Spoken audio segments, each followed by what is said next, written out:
10ാം ക്ലാസ്സിലെ ഫിസിക്സിലെ ഒന്നാമത്തെ ചാപ്റ്ററാണ് സൗണ്ട് വേവ്സ്. അപ്പോൾ ഇതിനു മുന്നേ നമ്മൾ 9ാം ക്ലാസ്സിലും 8ാം ക്ലാസ്സിലും സൗണ്ടിനെ പറ്റി പഠിച്ചിട്ടുണ്ടായിരുന്നു. സോ നമുക്ക് ആദ്യം ഒരു ബേസിക് ആയിട്ടുള്ള കാര്യങ്ങൾ ഡിസ്കസ് ചെയ്യാം. സോ നമ്മൾ എവിടെയെങ്കിലും ഒരു സൗണ്ട് കേൾക്കുന്നുണ്ടെങ്കിൽ, ഒരു സൗണ്ട് പ്രൊഡ്യൂസ് ചെയ്യുന്നുണ്ടെങ്കിൽ അതിനർത്ഥം എന്താണ്? അവിടെ ഏതോ ഒരു ബോഡി എന്ത് ചെയ്യുന്നുണ്ട്? വൈബ്രേറ്റ് ചെയ്യുന്നുണ്ട്. ഈവൻ ഇഫ് ഞാൻ നിങ്ങളോട് സംസാരിക്കുമ്പോൾ എൻ്റെ ത്രോട്ടിൻ്റെ ഉള്ളിൽ ഏതൊരു വസ്തു വൈബ്രേറ്റ് ചെയ്യുന്നതുകൊണ്ട് മാത്രമാണ് എനിക്ക് നിങ്ങളോട് സംസാരിക്കാൻ പറ്റുന്നത്. സോ അതിന് നമ്മൾ വിളിക്കുന്ന പേരാണ് വോക്കൽ കോഡ്. നമ്മളെ ത്രോട്ടിൻ്റെ ഉള്ളിൽ 2 വോക്കൽ കോഡ്സ് ഉണ്ട്. ആ 2 വോക്കൽ കോഡ്സ് നമ്മുടെ എയർ ഇൻടേക്കും അതേപോലെ തന്നെ എയർ പുറത്തേക്ക് പോകുന്നത് കാരണം അത് വൈബ്രേറ്റ് ചെയ്യും. അതിനനുസരിച്ചിട്ട് എന്തുണ്ടാവും?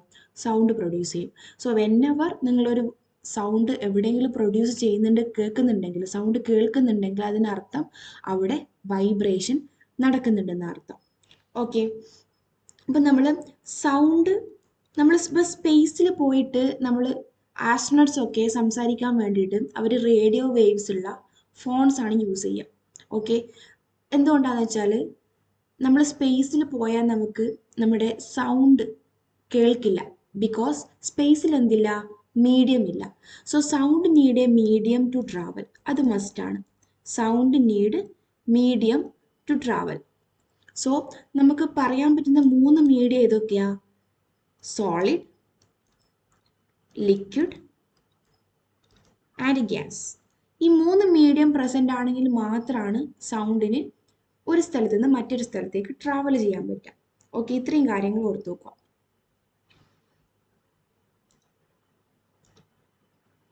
ഓക്കെ, നമ്മളെ ടെക്സ്റ്റ് ബുക്കിലെ ടോപ്പിക്കിലേക്ക് പോകുമ്പോൾ ഫസ്റ്റ് കാണുന്ന ടേമാണ് ഓസിലേഷൻ. ഓസിലേഷൻ ഡിഫൈൻ ചെയ്തിരിക്കുന്നത് is A periodic motion in which an object move two and fro at A regular interval of time about it's equilibrium position. For example, നമ്മളിപ്പം ഒരു ഒരു സ്വിങ് എടുക്കുകയെന്ന് വിചാരിക്കുക. ആ സ്വിങ് അത് ആദ്യം ഒരു റെസ്റ്റ് പൊസിഷനിലാണ് ഉണ്ടാവില്ല അല്ലേ? അതിന് നമ്മൾ എന്ത് വിളിക്കും? ഇക്വിലിബ്രിയം പൊസിഷൻ എന്ന് വിളിക്കും. Equilibrium position. ഈ ഇക്വിലിബ്രിയം പൊസിഷനിൽ ആ ഊഞ്ഞാൽ എന്ത് ചെയ്യും? ഫ്രണ്ടിലേക്ക് മൂവ് ചെയ്യും. എത്രത്തോളം ഫ്രണ്ടിലേക്ക് മൂവ് ചെയ്യുന്നോ, അത് മീറ്റേഴ്സ് ആണെന്ന് വിചാരിക്കുക, അത്രത്തോളം എന്ത് ചെയ്യും? അത് ബാക്കിലേക്ക് മൂവ് ചെയ്യും. അതായത് ഫ്രണ്ടിലേക്ക് മൂവ് ചെയ്യുന്നത് നമ്മൾ എന്ത് വിളിക്കും? ടു. ബാക്കിലേക്ക് മൂവ് ചെയ്യുന്നതിന് ഫ്രോ. ഒരു ടു ആൻഡ് ഫ്രോ മൂവ്മെന്റ് ആണ് എന്തുണ്ടാവല്? സ്വിങ്ങിനുണ്ടാവല്. ആ ഒരു മോഷനെ നമ്മൾ എന്ത് വിളിക്കുന്നത്? ഓസിലേഷൻ. അപ്പോൾ ഒരു സ്വിങ് അതിൻ്റെ ഇക്വിലിബ്രിയം പൊസിഷന് അതിൻ്റെ ഫ്രണ്ടിലേക്ക് പോയിട്ട് മാക്സിമം ഡിസ്പ്ലേസ്മെന്റ് കാണിക്കും. ഒരു മാക്സിമം, എത്ര മാക്സിമം അതിന് മുന്നേക്ക് വരാൻ പറ്റുമോ അത്രയും അത് മുന്നിലേക്ക് മൂവ് ചെയ്ത് തിരിച്ച് ബാക്കിലേക്ക് മൂവ് ചെയ്ത് അതത് ഏത് പൊസിഷനിലാണോ സ്റ്റാർട്ട് ചെയ്തത് അവിടത്തേക്ക് തിരിച്ചു പോകുന്നതിന് നമ്മൾ എന്ത് വിളിക്കുന്നത്? One oscillation. ഓക്കെ, മുന്നോട്ട് പോയി ബാക്കോട്ടേക്ക് തിരിച്ചു പോയിട്ട് അത് ഏത് പൊസിഷനാണോ സ്റ്റാർട്ട് ചെയ്തത് അവിടുന്ന് വന്ന് നിൽക്കുന്നതിനെ നമ്മൾ എന്ത് വിളിക്കാം? ഒരു ഓസിലേഷൻ എന്ന് വിളിക്കാം. അത് നമ്മളിപ്പോൾ വേവിൻ്റെ രൂപത്തിൽ കാണിക്കുകയാണെങ്കിൽ വേവ് ഇവിടുന്ന് സ്റ്റാർട്ട് ചെയ്തു, അതതിൻ്റെ മാക്സിമം ഡിസ്പ്ലേസ്മെൻറ്റ് മേലേക്ക് കാണിച്ചു. നമ്മളിപ്പോൾ സ്വിങ് ഫ്രണ്ടിലേക്ക് പോകുന്നത് പോലെ മാക്സിമം ഫ്രണ്ടിലേക്ക് പോയി, മാക്സിമം താഴേക്കും പോയി, ബാക്കിലേക്ക് പോയിട്ട് അതത് തുടങ്ങിയ പൊസിഷൻ, ഇവിടുന്നല്ലേ തുടങ്ങിയിട്ടുണ്ടായത്, ആ പൊസിഷനിൽ തന്നെ വന്ന് നിൽക്കുന്നു. ഇതിനാണ് നമ്മൾ എന്ത് വിളിക്കുക? One oscillation. അപ്പം നമ്മൾ ഡിഫൈൻ ചെയ്യുമ്പം ടു ആൻഡ് ഫ്രോ മൂവ്മെന്റ് എന്ന് പറയും. വേവിൻ്റെ രീതിയിൽ ഡിഫൈൻ ചെയ്യുമ്പോൾ നമുക്ക് ഒരു ഓസിലേഷൻ കാണിക്കണമെങ്കിൽ ഈ രീതിയിൽ വരച്ചാൽ മതി. ഇതാണ് വൺ ഓസിലേഷൻ എന്ന് പറയുന്നത്. ഓക്കെ, നമ്മൾ സൗണ്ട് വേവ് പഠിക്കുന്ന സമയത്ത് വേവ്സിൻ്റെ ഒരു 3 ഡിഫറെൻറ്റ് ക്യാരക്ടറിസ്റ്റിക് പഠിക്കാനുണ്ട്. ഒന്നാമത്തത് ആംപ്ലിറ്റ്യൂഡ്, പിന്നെ പഠിക്കാനുള്ളതാണ് പീരീഡ്, പിന്നെ പഠിക്കാനുള്ളതാണ് ഫ്രീക്വൻസി. ഓക്കെ, ഇത് മൂന്നും ഒരു വേവിൻ്റെ ക്യാരക്ടറിസ്റ്റിക്സ് ആണ്. നമ്മളൊരു വേവ് നമുക്ക് വരച്ച് കാണിച്ചാൽ ഈ വേവിൻ്റെ ഓരോ ഫീച്ചേഴ്സ് നമുക്ക് ഡിഫൈൻ ചെയ്യാൻ പറ്റണം. എന്താണ് ഈ വേവിൻ്റെ ആംപ്ലിറ്റ്യൂഡ്, എന്താണ് ഇതിൻ്റെ ഫ്രീക്വൻസി, എന്താണ് ഇതിൻ്റെ പീരീഡ്.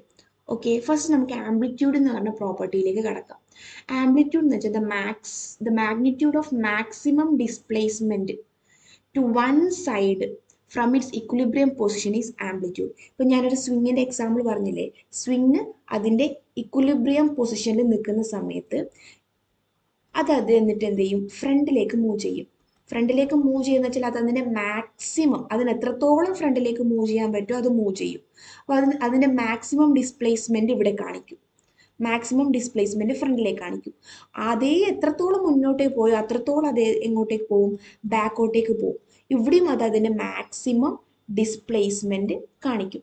അപ്പം എത്രത്തോളം അത് ഇക്വിലിബ്രിയം പൊസിഷനിൽ നിന്ന് മുന്നോട്ടേക്ക് പോകുന്നു, ഇത്രത്തോളം ദൂരം, ഇത് ഫോർ എക്സാമ്പിൾ 3 meters എന്നതിനെങ്കിൽ 3 meters ആയിരിക്കും എന്ത് വരാം, ആംപ്ലിറ്റ്യൂഡ്. അതായത് 0 അത് 3 meters, ഇവിടെ എത്തുമ്പോഴേക്ക് 3 meters. അപ്പോൾ 3 meters ആണ് ആംപ്ലിറ്റ്യൂഡ് വരാം. ഓക്കെ, എത്രത്തോളം മുന്നോട്ടേക്ക് അല്ലെങ്കിൽ എത്രത്തോളം അതിൻ്റെ ഇക്വിലിബ്രിയം പൊസിഷനിൽ നിന്ന് മാറുന്നു അതാണ് അതിൻ്റെ ആംപ്ലിറ്റ്യൂഡ്. ഇപ്പം നമ്മളതൊരു വേവിൻ്റെ കേസിലാണ് എക്സ്പ്ലെയിൻ ചെയ്യുന്നുണ്ടെങ്കിൽ ഞാൻ പറഞ്ഞു ഇതാണ് ഒരു ഓസിലേഷൻ അല്ലേ, ഒരു ഓസിലേഷൻ. അപ്പം വേവ് അതിൻ്റെ ഇക്വിലിബ്രിയം പൊസിഷൻ ഇവിടെ ഉണ്ടായത്, അതെന്ത് ചെയ്തു, അതിൻ്റെ മാക്സിമം മേലേക്ക് പോയി.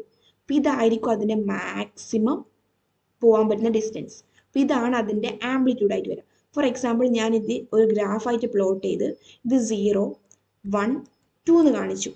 അപ്പം താഴേക്ക് 1 -1 -2 എന്ന് കാണിച്ചു. അപ്പോൾ വേവ് 0 എന്ന് അതിന് ഏറ്റവും മാക്സിമം എവിടെ വരെ പോകാൻ പറ്റിയത്, 2ലേക്ക്. അപ്പം നമുക്ക് ഇവിടെ ആംപ്ലിറ്റ്യൂഡ് എന്താന്ന് പറയാം, 2. ഞാൻ ഇത് മീറ്റേഴ്സിലാണ് കാണിക്കുന്നുണ്ടെങ്കിൽ 2 meters ആണ് ആംപ്ലിറ്റ്യൂഡ്. സിമിലർലി നമുക്ക് ഇതും ആംപ്ലിറ്റ്യൂഡ് ആണെന്ന് പറയാം. താഴേക്ക് പോയി, ആംപ്ലിറ്റ്യൂഡ് എന്താണ്, 2. നമ്മൾ അതിൻ്റെ മാഗ്നിറ്റ്യൂഡ് മാത്രം എടുത്താൽ മതി, സിമ്പിൾ എടുക്കണ്ട, -2 എന്ന് എഴുതണ്ട. സോ ഒരു വേവ് കണ്ടാൽ അതിൻ്റെ ആംപ്ലിറ്റ്യൂഡ് എന്താണെന്ന് പറയാൻ പറ്റണം. അത് എത്രത്തോളം മാക്സിമം ഡിസ്പ്ലേസ്മെൻറ്റ് നടത്തുന്നു, ഈ പോയിൻ്റാണ് അതിൻ്റെ ആംപ്ലിറ്റ്യൂഡ്, ഓർ ഈ പോയിൻ്റാണ് അതിൻ്റെ ആംപ്ലിറ്റ്യൂഡ്. ഓക്കെ, പിന്നെ ആംപ്ലിറ്റ്യൂഡ് നമ്മൾ ശ്രദ്ധിക്കേണ്ട കാര്യമാണ്, ആംപ്ലിറ്റ്യൂഡ് നമ്മൾ എ എന്നാണ് ഡിനോട്ട് ചെയ്യുക. ആംപ്ലിറ്റ്യൂഡിൻ്റെ SI യൂണിറ്റ് വരുന്നത് മീറ്റേഴ്സ് ആണ്. ഓക്കെ, ഒരു വേവ് കണ്ടാൽ അതിൻ്റെ ആംപ്ലിറ്റ്യൂഡ് ഡിഫൈൻ ചെയ്യാൻ പറ്റണം. നെക്സ്റ്റ് നമുക്ക് പറയുന്ന ടേമാണ് പീരീഡ്. പീരീഡ് എന്ന് വെച്ചാൽ ഒരു ഓസിലേഷൻ എടുക്കുന്ന സമയത്തിന് നമുക്ക് എന്ത് പറയാൻ പറ്റും,